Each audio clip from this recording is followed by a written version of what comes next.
Before I moved to the UK, I had this very Hollywood idea of what Britain was like. I thought everyone lived in those cute little stone cottages, drank tea all day, spoke with one magical British accent, and basically walked around in a real-life Harry Potter movie. Spoiler, none of that was true, and now that I've actually lived here for a while, I've realized that Americans, including me, get so many things totally wrong about the UK. So today I'm breaking down the biggest misconceptions Americans have about Britain according to someone who actually lives here now. And trust me, some of these might surprise you, so let's get into it.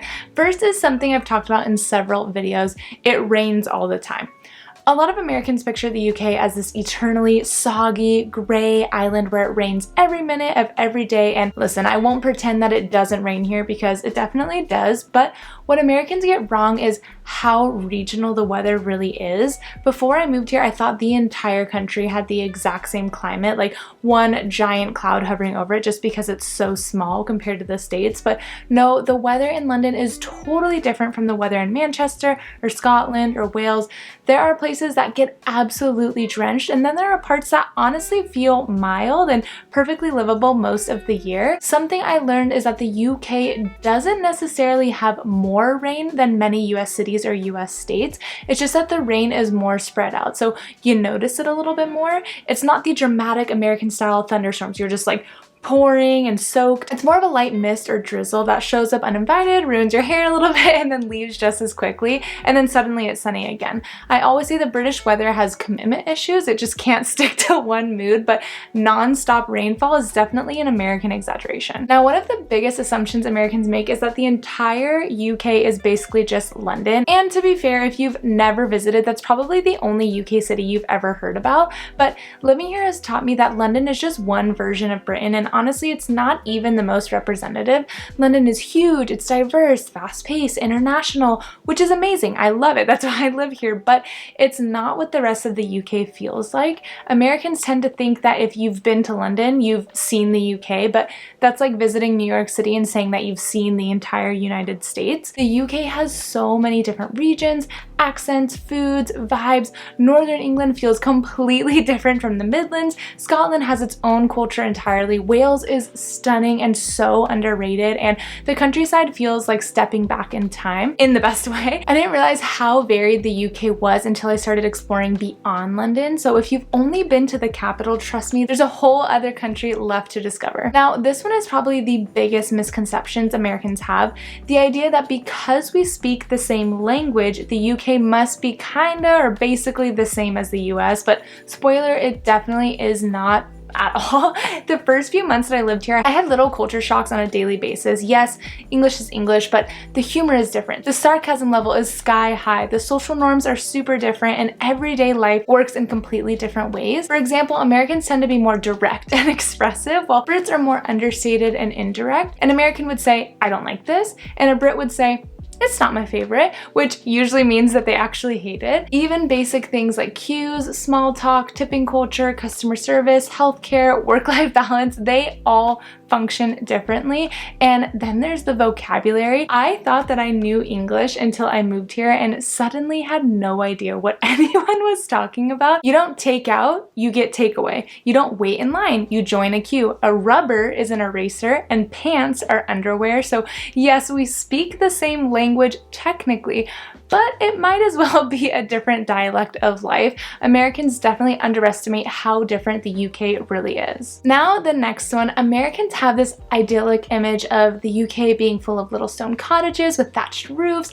flower boxes, rolling hills, basically like stepping into a Hallmark movie or the movie The Holiday. And don't get me wrong, those places do exist and they are stunning.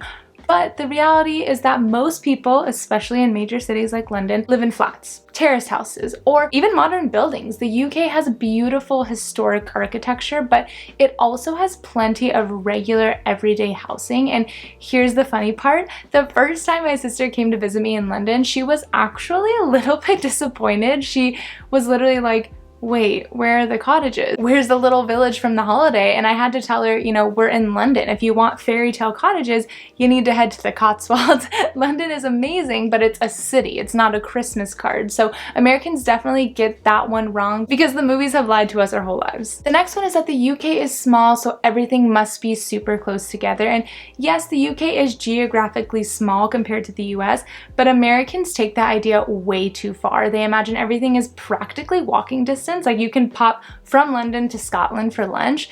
And the funniest part is that British people have a completely different sense of distance. A 2-hour drive is considered far, but in America, a 2-hour drive is just kind of down the road. It's no big deal.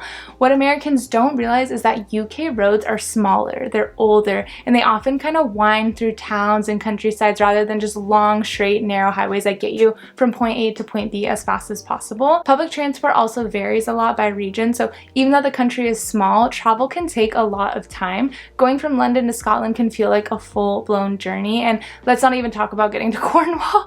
Beautiful, worth it, but not close at all, even though it looks close on the map. So living here has taught me that close and far are totally cultural concepts. This next one is a fun one because Americans do believe that British schools are basically like Hogwarts. We picture uniforms, ancient buildings, magical traditions, little prefect badges, and students saying things like cheers and brilliant while drinking tea in between classes. But the reality is far more normal. Yes, many British schools have fancy looking uniforms by American standards, but that's kind of where the similarities end. Most classrooms look like classrooms anywhere. Kids cram for exams, complain about homework, they sit through assemblies that are nowhere near as dramatic as we imagine. There's no sorting hat, there's no moving staircases, no owls flying through the hallways, just regular teachers in regular schools doing regular teaching. And British humor around school life itself is very self-deprecating, not whimsical and magical. When I started talking to British friends about their school experience, I realized how American media had completely shaped my imagination. British people actually find it hilarious how obsessed we are with this whole Hogwarts and Harry Potter imagery.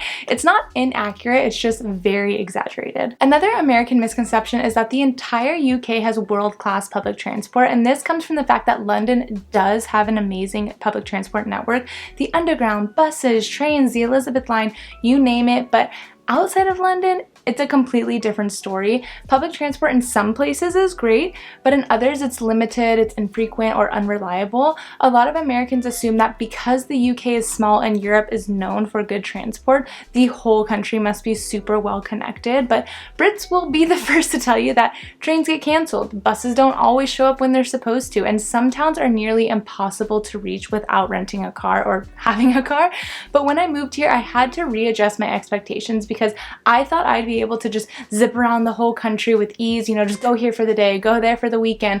And while you can travel, it just definitely takes more planning, more waiting, and sometimes more frustration than Americans expect. Next up is that pubs are only about drinking. Americans picture pubs like bars, loud, rowdy, drinking spots, but pubs in the UK are so much more than that. They're community spaces, living rooms, meeting points, dining rooms, study spots, family-friendly hangouts, basically the center of social life. You'll see people having Sunday roast, families eating together, people reading books, and even dogs snoozing under tables.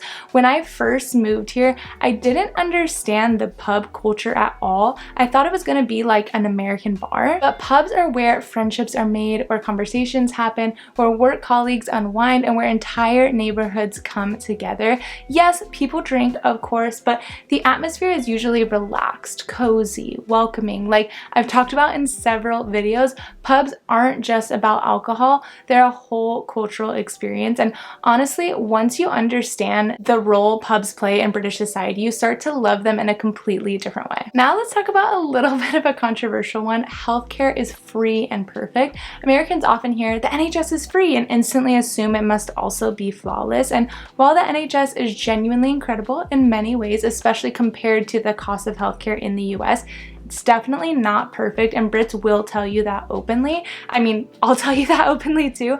I had a baby here and I had a really horrific experience, but it doesn't change the fact that the NHS is free at the point of service, which blows Americans' minds, but it does mean that wait times can be long, facilities can be stretched, and accessing certain specialists can require a lot of patience. Coming from the US, where you get hit with a bill every single time you even think about a doctor. The NHS does feel like a dream, but Americans sometimes over-romanticize it. It is an amazing system with amazing people working in it, but it's not without its challenges. The key difference is that healthcare here is viewed as a right, not a financial threat, and that alone is life-changing for most Americans. Next is a big one. Americans think that living anywhere in the UK means you can just casually hop over to Europe for the weekend, and while that's kind of true compared to American distances, the reality is that London is the main hub that makes Europe feel easily accessible. From London, you can take a 2-hour bullet train straight into downtown Paris.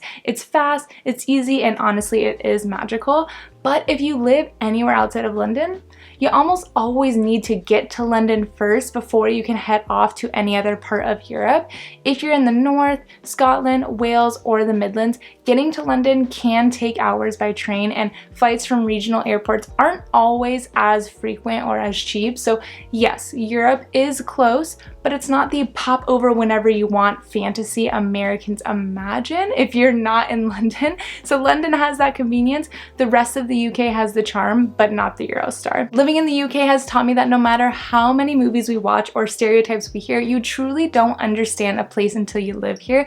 The UK is so much more diverse, complex, charming, and honestly more surprising than most Americans ever realize, and that's what makes being here so special. If you're American and you're watching this, I hope this gives you a little bit more of a real look at what the UK is actually like, if you're thinking about moving here or if you just like to romanticize about it. And if you're British, feel free to tell me which ones I missed, which ones I got wrong, and which ones made you laugh the hardest. Thanks for watching, and don't forget to subscribe for more stories from an American who's slowly but surely becoming just a little bit British.